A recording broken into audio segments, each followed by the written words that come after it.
우리가 매일 쓰는 물건들, 특히 해외에서 오는 것들 있잖아요. 이 가격, 대체 누가, 어떻게 정하는 걸까요? 오늘 바로 그 보이지 않는 시장의 비밀을 한번 파헤쳐 보려고 합니다. 한번 생각해 보세요. 우리가 아침마다 마시는 그 커피, 지금 손에 들고 계실지도 모르는 스마트폰. 이 가격표 뒤에는요, 전 세계 수많은 나라들의 보이지 않는 줄다리기가 숨어 있거든요. 바로 이 질문에서부터 오늘 이야기 한번 시작해 볼게요. 자, 그럼 그 가격표 뒤에 숨겨진 비밀을 풀려면요, 먼저 보이지 않는 시장이라는 걸 알아야 해요. 전 세계 물건들이 다 여기서 만나거든요. 모든 이야기의 시작은 아주 간단해요. 어떤 나라는 남고 어떤 나라는 부족하다. 바로 여기서부터입니다. 이 그래프 처음 보면 좀 복잡해 보이죠? 근데 사실 아주 간단한 얘기예요. 자, 왼쪽 A 나라를 한번 볼까요? 이 나라는 물건을 필요 이상으로 너무 많이 만들었어요. 그래서 물건이 남아도는 거죠. 반면에 오른쪽 B 나라는 어때요? 만드는 것보다 필요한 게 훨씬 많아서 부족한 상황인 거예요. 바로 이 남는 것과 부족한 것, 이게 수출과 수입의 출발점입니다. 경제학에서는 이걸 조금 있어 보이게 초과 공급, 초과 수요 이렇게 불러요. 그러니까 A나라처럼 국내에서 팔고도 남은 물건들, 이게 바로 초과 공급이고 이게 고스란히 수출품이 되는 거고요. B나라처럼 국내 생산만으로는 도저히 모자란 부분, 즉 초과 수요가 바로 수입품이 되는 거죠. 간단하죠? 자, 여기가 진짜 재밌는 부분이에요.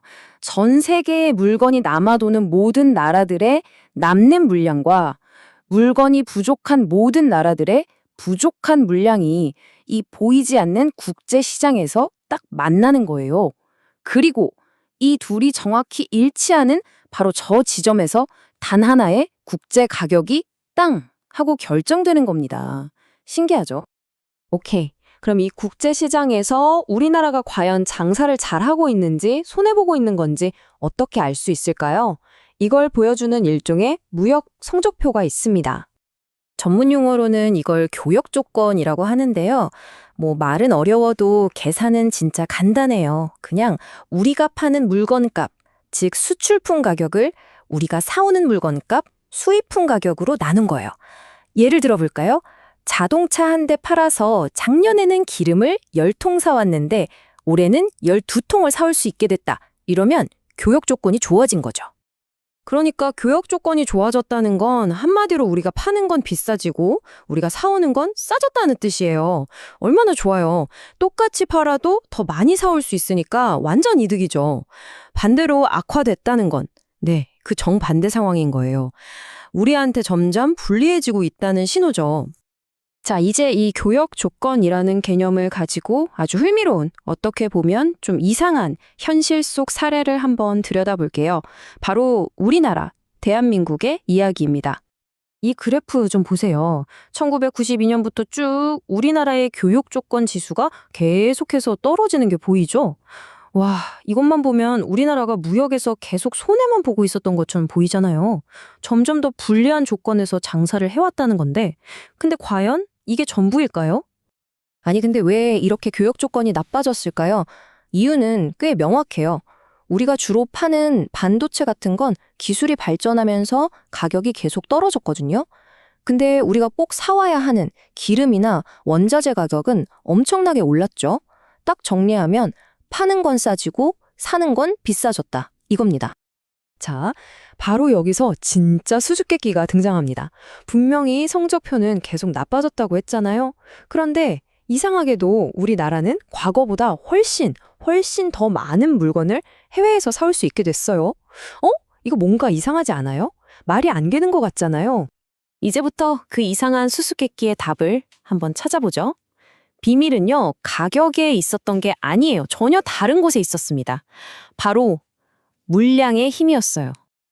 이거 진짜 놀라운데요. 교역 조건이 계속 나빠지던 바로 그 시기에 우리나라가 수출해서 번 돈으로 사올 수 있는 수입품의 전체 양은 오히려 무려 3.8배, 3.8배나 늘어났습니다. 아니, 어떻게 이런 일이 가능했을까요? 이 말도 안 되는 것 같은 현상을 설명해주는 개념이 바로 소득 교역 조건이라는 겁니다. 이건 그냥 가격만 보는 게 아니고요. 그 가격으로 우리가 얼마나 많이 팔았는지, 즉 수출 물량까지 같이 계산하는 거예요. 그러니까 한 나라의 진짜 구매력, 진짜 수입 능력을 보여주는 훨씬 더 정확한 지표인 거죠. 이 차트를 보면 모든 게 이해가 됩니다. 보세요. 물건 하나당 버는 돈, 즉 교역 조건은 63%나 떨어졌어요. 반값보다 더 싸게 판 거죠. 하지만 그 대신에 우리가 판 물건의 개수, 즉 수출 물량이 그야말로 폭발적으로 늘어난 겁니다. 쉽게 말해서 옛날엔 빵 하나를 100원에 팔았는데 이젠 40원밖에 못 받아요. 그런데 옛날엔 한 개 팔던 걸 이젠 10개를 파는 거예요. 그럼 총 버는 돈은 100원에서 400원으로 늘었잖아요? 바로 이런 원리입니다. 그래서 전체 구매력은 오히려 280%나 꽁충 뛴 거죠. 그러니까 핵심은 바로 이거예요. 한 나라의 무역 성적을 볼 때 단순히 이거 하나에 얼마 벌었지? 이것만 보면 안 된다는 겁니다. 그래서 총 몇 개나 팔았는데? 이게 훨씬 더 중요할 수 있다는 거죠. 우리나라의 사례가 정말 중요한 교훈을 주는 것 같아요. 교역 조건이라는 숫자 하나만 보고 우리 경제 힘들어졌네? 이렇게 섣불리 판단하면 안 된다는 거죠. 그 뒤에 숨어 있는 물량의 변화, 또 그 물량을 만들어낸 생산성의 향상 같은 더 큰 그림을 봐야만 진짜 현실을 제대로 볼 수 있는 겁니다. 오늘 우리가 살펴본 이 원리, 이건 앞으로도 계속 중요할 거예요. 앞으로 인공지능이나 친환경 에너지 같은 새로운 산업들이 막 등장할 텐데, 그럼 또 어떤 물건은 싸지고 어떤 물건은 비싸지겠죠? 수출하는 물량도 엄청나게 달라질 거고요. 과연 미래의 무역 성적표는 우리에게 또 어떤 놀라운 이야기를 들려주게 될까요? 한 번쯤 생각해보는 것도 정말 재미있을 것 같네요.